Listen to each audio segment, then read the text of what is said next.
Last week, we studied our journey on greedy paradigm. We showed three relatively easier problems that can be solved using a greedy algorithm. By using case studies, I'm showing you how to approach a problem, how to identify its properties, how to design its greedy solution, and how to prove its correctness. By now, you might have already noticed that we might not be successful at the first attempt, just like the example we saw on the activity selection problem. However, we can always try a variety of sorting criteria, and we can try to prove the correctness of the algorithm in order to know whether or not it works. In this week, we're going to continue with the greedy paradigm. We'll show two more problems. They are slightly more difficult and also more interesting. I know you like the challenge and the fun. Okay, let's dive in. The first problem for this week is the fractional knapsack problem. We will show what this problem is, its applications, its properties, and its greedy solution. In fact, we encounter this problem quite often in our lives. When we are packing for a vacation, again, wish the vacation days come back soon. Perhaps imagine that we're not traveling to a big city, but instead a vacation cabin on a lake, all right? It may sound more realistic now. The goal of packing is to put all the items we need in a suitcase. We know a suitcase has its capacity limit and perhaps a weight limit as well. Items also have various values or how essential they are for our vacation. We want to pack to maximize the total value. This turns out to be a very classic combinatorial optimization problem called the 0-1 knapsack problem. Its formal definition is given a container of certain capacity, either mass or volume C, and a set X of n items, each of which has its mass and value. The goal is to find a feasible subset of X such that its total value is maximized. A subset S is feasible when its total mass is no greater than the limit C. Note that the dot here is not a multiplication, but the dot notation in object-oriented programming. 0-1 here means that we either include an item or not include an item. So it is either 0, not selected, or 1, selected. We will see very soon a variant of this problem where this is no longer the case. Again, when we have a new problem and want to design an efficient algorithm, the first step is to try a naive brute force algorithm. So we have a baseline to work with. You should be familiar with this now. So what's the brute force algorithm for this problem? And what is its complexity? We will have to exhaustively enumerate all possible subsets of X and first evaluate if a subset is feasible and second see if it has the maximized value. Now we know this very quickly. Enumerating all subsets takes exponential time. So the brute force algorithm for this problem is exponential. So now we have an idea that this problem seems to be really hard. Despite being a hard problem, this problem can see a wide range of applications. For instance, NASA has to solve this problem every time they put together a load of supplies and equipment for launch to the International Space Station. Not only that, but every one of us solve something similar on a daily basis, given that there are only 24 hours in a day and a huge collection of activities competing for our time. We decide on a subset of activities to fill our day. The question is more about how do we decide on the value? I guess that depends on the priority of these activities and subconsciously how we feel at the end of each day. We want to feel that today was productive and fun instead of feeling that, oh, another day is gone and I haven't done anything.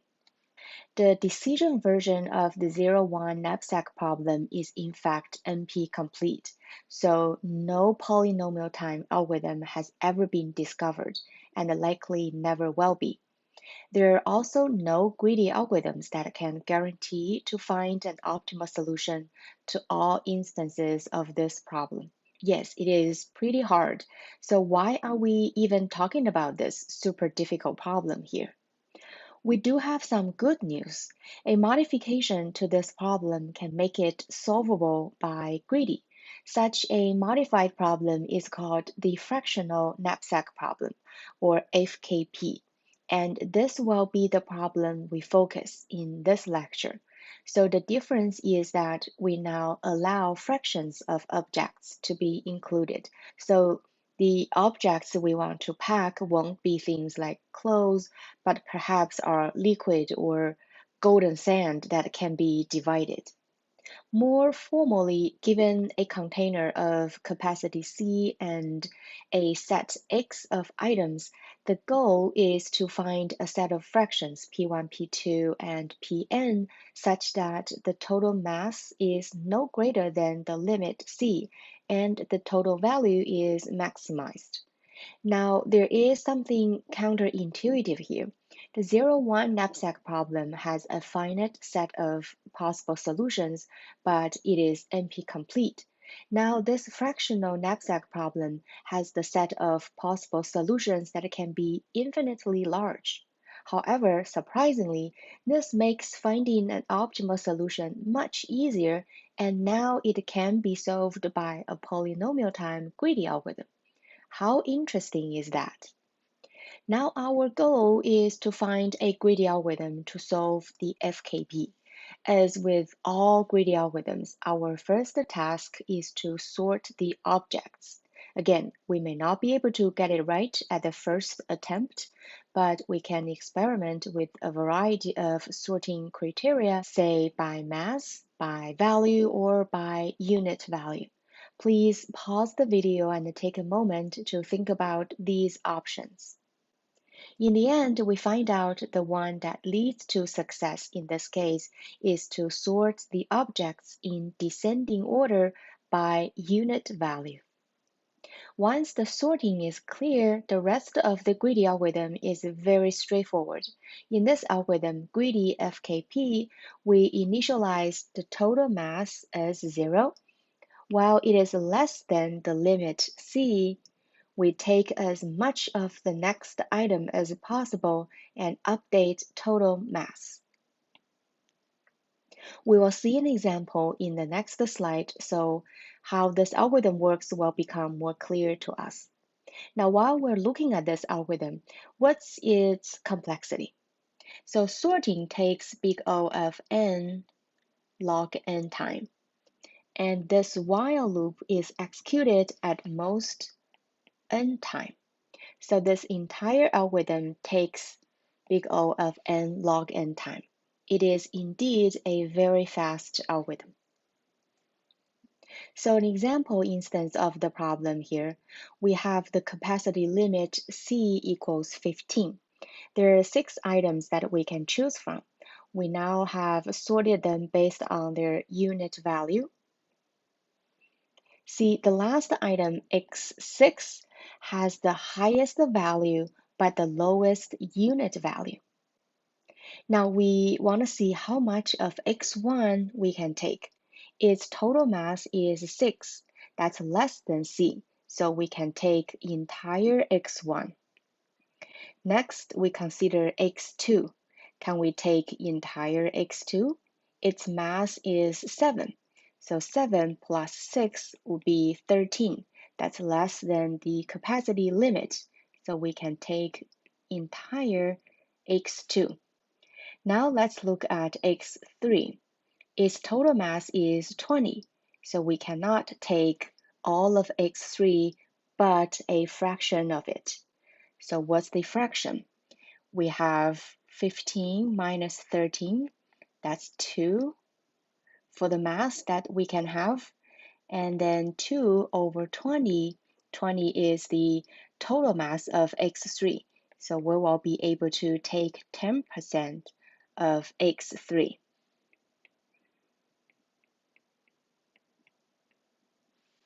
All right, so the total mass of what we have taken would be 15. Note that we can always reach the total mass capacity. So the total value of what we have will be 15 plus 14 plus 30 times 10%. So in total, we'll have 32. So what's next? Do you know? Yes, we prove the correctness of this greedy algorithm. The basis is when there are no objects to choose from. When that's the case, we don't pick anything and the greedy algorithm can still generate an optimal solution. Our inductive hypothesis is that when there are k objects, our algorithm can find an optimal solution. Now we need to prove that when there are k plus 1 objects, our greedy algorithm solution is also optimal. Again, we assume that there are k plus 1 objects and our greedy algorithm solution is A. It will take fractions p1, p2, p3, and pk plus 1 for each of the k plus 1 items. We also assume O with the fractions q1, q2, q3, and qk plus 1. Now we take two steps. First, we show that A's first choice P1 is safe. And then in step 2, we show that A is optimal. You should be really familiar with the proof now. In order to prove step 1, we use proof by contradiction again and assume that no optimal solution containing the first option P1. Next, let's derive a contradiction. Say this optimal solution is O, and O's first fraction Q1 is not equal to P1. Then it must be less than P1. Recall how P1 is decided by the greedy algorithm. We take as much of X1 as possible. So if Q1 is not equal to P1, then Q1 must be less than P1. We also know that we can always reach the mass capacity C. So total mass of A must be the same as total mass of O, and both of them equal the capacity limit C. Since Q1 is less than P1, so in solution O, we take less amount of X1. However, the total mass of O is the same as that of A. That means there has to be a xi where qi is greater than pi. So there must be an xi somewhere here where in solution O we'll take a little bit more of xi, so that's qi. Qi must be greater than pi. Now let's create a new solution.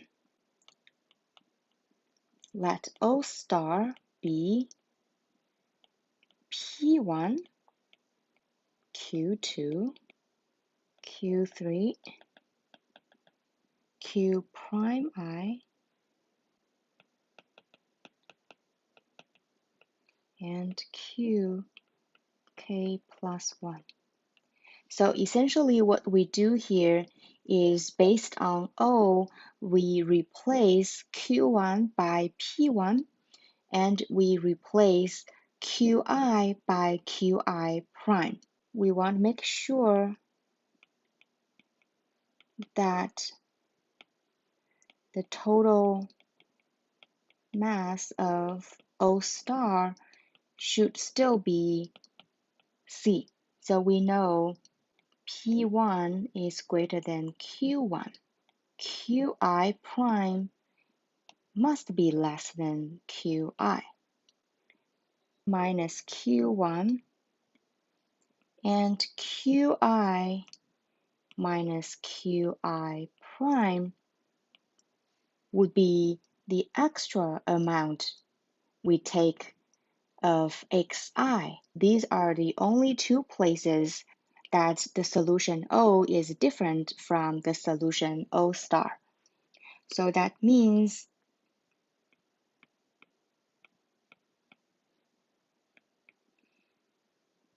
this must be equal. This is the fraction difference of x1, and this is the fraction difference of xi. Then we need to make sure that this holds. Okay, so once we have that, now let's see what is the total value of O star comparing to the total value of O. There are only two items that are different, x1 and xi. So the difference would be P1 minus Q1 x1 dot value minus Qi prime xi dot value. We can replace, let's get rid of Qi prime. So we know this equals to Qi minus Qi prime equals to P1 minus Q1 times x1 dot mass over xi dot mass. So we can write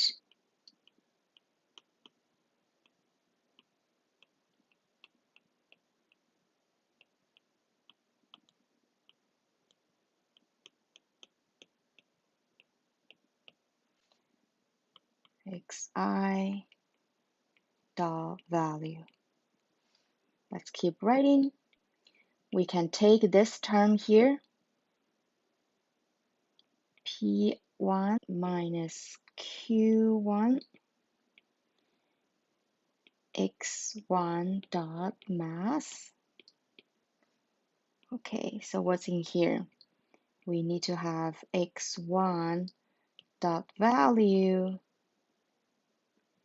over x1 dot mass minus xi dot value over xi dot mass. So what is this? That's the unit value of x1, and this is the unit value of xi. So which one is greater? We know x1 has a greater unit value because we have sorted all the items x1, x2, x3 based on their unit value. Xi comes after x1.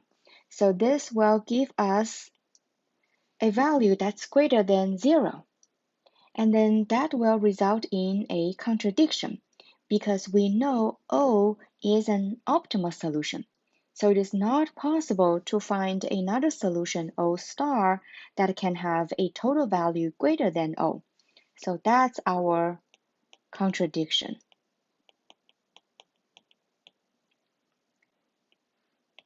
So it means that our assumption is incorrect. We cannot say there is no optimal solution containing P1. In other words, there must be at least one optimal solution that starts with P1. So this completes the proof of step 1. This is a bit tricky, but just so satisfying. Next, you should be able to complete the proof of step 2. If you have any questions, please post them in Teams. Again, this course is a really hard one, and lectures are only a small part of your learning. you really need to spend a lot of time after the class. I'm still saying after class. Well, after you watch the lecture videos, please spend some time to go over some of the stuff again, and then just try to come up with the greedy algorithm and its proof on your own. That's really the best way to really take in the new concepts we introduced in the lectures. So in addition to completing the proof of correctness on your own, another exercise for you to further study the knapsack problem here is that can you try to use a greedy algorithm to solve the 0-1 knapsack problem and see if there are examples where the greedy algorithm won't work. All right, that's all for the first lecture of week 7. This is quite a tricky problem, and I hope you enjoyed it. I will see you in the next lecture.